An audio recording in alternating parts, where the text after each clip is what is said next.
Hi, and this is Excel Plus for all things Excel, tips, tricks, advice, and today I'm just going to show you how to record your own very simple but quite useful macro, again just to increase your productivity. One thing I find myself doing quite a lot with some of the work that I do is transposing figures. So there we've got 4 numbers there, and actually I want to paste values, and that's what I really want. I do find myself moving numbers around from rows to columns.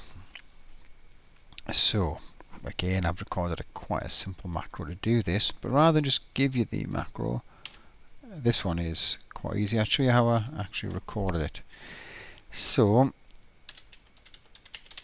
an easy cheat with macros is just to get Excel to do the work itself. So let's start with my numbers and go down to the bottom left, and there's the record macro button. Click that. Now we'll need a shortcut key for this, but I won't set that up as yet. We'll do that later.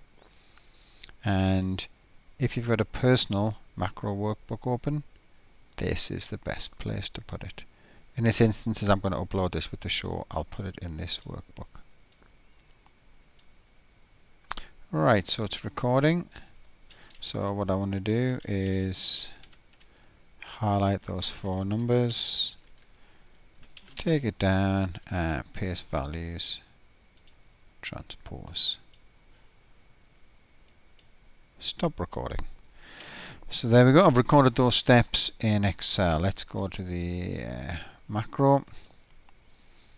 There's the module it will have put it in, and those are the steps. I selected that range, I copied them, I then selected the cell, and then with the selection, paste special, values, and transpose equals true. Now, to get this to work in any scenario, we've got to assume the selection and copy has been already done. Let's get rid of that. And it's not always going to be in B6. It's going to be wherever you are in the spreadsheet. So active cell. Alright, so anything that's on the clipboard. And do you want to say what the macro is? Do you transpose values into new files? There we go. Copy transpose values. That's probably the best description. Right, there's that macro recorded. Oh, should we give it a memorable name? Let's call it transpose values. Right, let's go back to the workbook. Copy, and let's go Alt F8. Now, annoyingly, Alt F8, as we can see here, has cancelled the copy command. So if we do go to paste this, it'll fall over. It's got nothing to paste.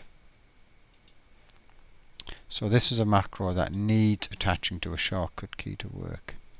So if we go Alt F8, Options, Control and Q. Alright, so it's now attached to a shortcut key. Copy, Control and Q, Control and Q, Control and Q. No problem whatsoever. So if you've got data that is set out in rows and you're often moving it around into columns for whatever reason, again, Control and Q is now your transpose values shortcut. Store that in your personal Excel workbook. Again, consult an earlier tutorial, and then you'll have that available at all times. I'll attach this as a download to the tutorial, and again, you're welcome to have the code. So any queries, any Excel questions, problems, please email me them. I'll solve them if I can, and may include them in a future tutorial. So you go away and have yourself some Excel fun.